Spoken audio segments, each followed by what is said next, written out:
Terima kasih atas waktu dan kesempatan yang diberikan. Saya atas nama Patrisius Marianto Bria dengan NPM 5220013 dari Universitas Timor dengan tim Reticulata. Di sini, saya akan mempresentasikan karya tulis ilmiah saya yang berjudul Pengaruh Pretreatment Makroalga Ulva Reticulata dan Fermentasi untuk Produksi Bioetanol sebagai Energi Terbarukan. Dengan dosen pendamping saya, Bapak Severinus Maria Dolficolo, SSI, MSI. Seperti yang kita ketahui bahwa kebutuhan energi bahan bakar fosil mengalami peningkatan seiring dengan tingginya pertumbuhan ekonomi dan bertambahnya jumlah penduduk. Seperti yang terlihat pada grafik dari tahun 1960 hingga tahun 2020, produksi minyak di Indonesia mengalami penurunan, sedangkan tingkat konsumsi mengalami peningkatan yang sangat signifikan. Hal ini mengakibatkan ketersediaan bahan bakar fosil di Indonesia semakin menipis, sehingga Indonesia harus mengimpor bahan bakar fosil dari negara luar. Data tersebut didukung dengan data konsumsi energi dunia, di mana konsumsi energi saat ini masih tergantung pada bahan bakar fosil, yang mencapai 78,2%, sedangkan energi terbarukan baru mencapai 19%. Untuk mengatasi masalah tersebut, perlu mencari energi alternatif yang dapat menggantikan bahan bakar fosil. Salah satunya adalah bioetanol, di mana bioetanol dapat diproduksi dari bahan baku yang mengandung pati, selulosa, dan hemiselulosa. Produksi bioetanol dapat berasal dari bahan pangan seperti gula bit, jagung, ubi kayu, sorghum, dan tebu. Namun bahan baku tersebut tidak dianjurkan karena masih bersaing dengan konsumsi pangan, sehingga kita dituntut untuk memproduksi bioetanol dari bahan non-pangan seperti jerami, tandan kosong kelapa sawit, kayu, rumput gajah, ampas sorghum, dan alga. Salah satu bahan yang dinilai ideal untuk dijadikan sebagai bioetanol adalah makroalga Ulva reticulata, di mana makroalga Ulva reticulata memiliki keunggulan seperti produktivitas lebih tinggi, subur, tingkat pertumbuhan yang cepat, hasil biomasa besar, tidak memerlukan lahan yang luas untuk pembudidayaan, dan biaya yang rendah untuk memproduksinya. Yuking menyebutkan bahwa makroalga Ulva reticulata mengandung karbohidrat berupa heteropolisakarida jenis glukosa, arabinosa, rhamnosa, dan silulosa. Sehingga dengan menggunakan metode hidrolisis asam encer, makroalga Ulva reticulata dapat dikonversi menjadi bioetanol. Yang berikut adalah klasifikasi Ulva reticulata. Makroalga Ulva reticulata tergolong genus Ulva dan spesies Ulva reticulata. Dompane dan Leha pada tahun 2016 mengatakan bahwa kandungan Ulva reticulata tersusun atas karbohidrat sebesar 33,3%, sehingga kandungan karbohidrat yang tinggi itu dapat dikonversi menjadi bioetanol. Yang berikut adalah pretreatment.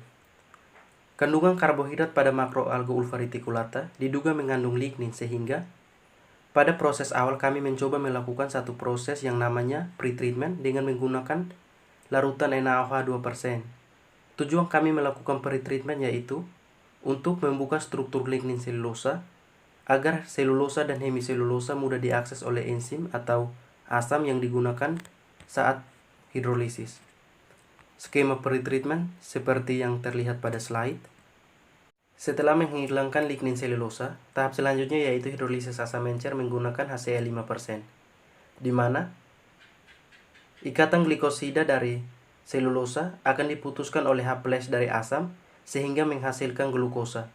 Reaksi hidrolisisnya dapat dilihat pada slide. Gula hasil hidrolisis kemudian difermentasi menggunakan Ragisaccharomyces cerevisiae melalui jalur glikolisis yang diubah ke pirufat. Pirufat diubah ke asetildehid menggunakan enzim pirufat dikarboksilase, kemudian asetildehid diubah ke etanol menggunakan enzim alkohol dehidrogenase. Yang berikut adalah rumusan masalah. Yang pertama, berapa kadar gula produksi menggunakan pretreatment dengan microwave iradiasi? 2. Berapa kadar gula etanol Ulva reticulata yang diperoleh dari analisis gizi FID? Tujuannya yaitu untuk menjawab kembali rumusan masalah.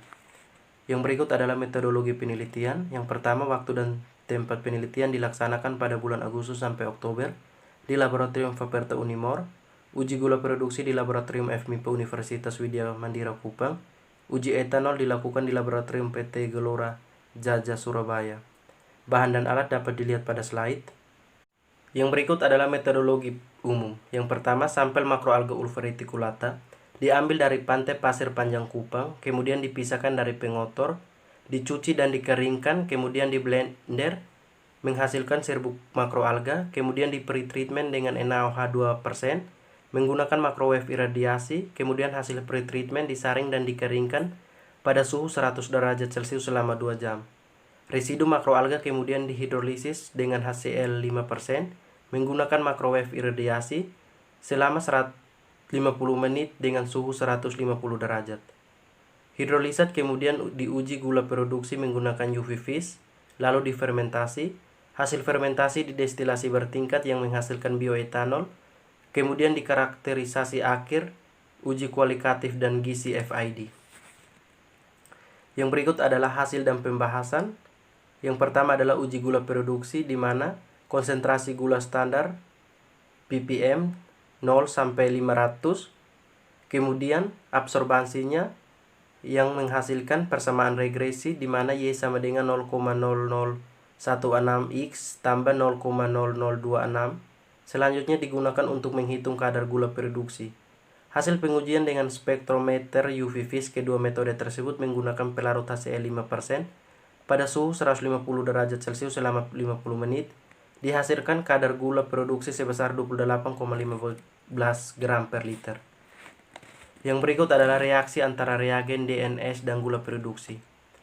Reaksi dengan DNS merupakan reaksi redoks pada gugus aldehid, gula dan teroksidasi menjadi gugus karboksil. DNS sebagai oksidator akan tereduksi membentuk 3 amino 5 nitrosilisik acid. Reaksi berjalan dalam suasana basah. Apabila terdapat gula produksi pada sampel, maka larutan akan berubah warna kuning menjadi warna jingga kemerahan, seperti yang terlihat pada gambar di slide. Yang berikut adalah uji kuantitatif etanol. Seperti yang terlihat pada gambar, di mana gambar A merupakan reagen tanpa sampel, sedangkan gambar B merupakan hasil uji etanol. Hasil analisis kualitatif telah dilakukan, yakni terjadi perubahan warna sampel dari warna jingga menjadi biru. Hal ini menunjukkan adanya etanol yang dihasilkan selama proses fermentasi. Yang berikut adalah gambar kromatogram standar etanol. Waktu retensinya muncul pada 3,267 menit. Sedangkan kromatogram sampel ulva reticulata waktu retensinya muncul pada 3,266 menit. Dari kedua gambar tersebut dapat disimpulkan bahwa sampel ulva reticulata memiliki kandungan etanol karena tidak memiliki perbedaan antara kromatogram etanol standar dengan sampel ulva reticulata. Yang berikut adalah uji kuantitatif etanol. Hasil destilasi dianalisis etanol menggunakan gizi FID dengan toluena sebagai standar internal. Berdasarkan hasil analisis didapatkan kadar etanol sebesar 5,25 gram per liter dengan efisiensi fermentasi 36,80% yang diperoleh dari hasil fermentasi serbuk ulva reticulata menggunakan konsentrasi inokulum 8% selama 5 hari. Yang berikut adalah kesimpulan. Berdasarkan hasil penelitian yang telah dilakukan, dapat disimpulkan sebagai berikut. 1. Kadar gula produksi hasil pretreatment menggunakan microwave adalah 28,15 gram per liter pada waktu hidrolisis 50 menit. Pada suhu pemanasan 150 derajat Celcius dengan konsentrasi HCl 5%. Kadar etanol yang diperoleh dari hasil fermentasi serbuk ulva reticulata menggunakan konsentrasi inokulum 8% yang dianalisis menggunakan gizi sebesar 5,25 gram per liter. Saran, yang pertama perlu dilakukan variasi konsentrasi HCl saat pretreatment untuk mendapatkan kadar gula produksi optimum. 2. Perlu adanya penelitian lebih lanjut mengenai variasi waktu fermentasi guna mengoptimalkan proses fermentasi. Ucapan terima kasih yang pertama kepada Bapak Sefrinus Maria Dolficolo SSI MSI selaku dosen pendamping saya. Kedua, kepada Laboratorium Faperto Universitas Timur, UPT Laboratorium Kimia Universitas Katolik Widya Mandira Kupang, Laboratorium PT Gelora Jajah Surabaya, dan kepada semua pihak yang telah membantu hingga terlaksananya penelitian ini dengan baik. Yang berikut adalah daftar referensi yang saya gunakan dalam menyusun karya tulis ilmiah ini. Dapat dilihat pada slide. Sekian dan terima kasih.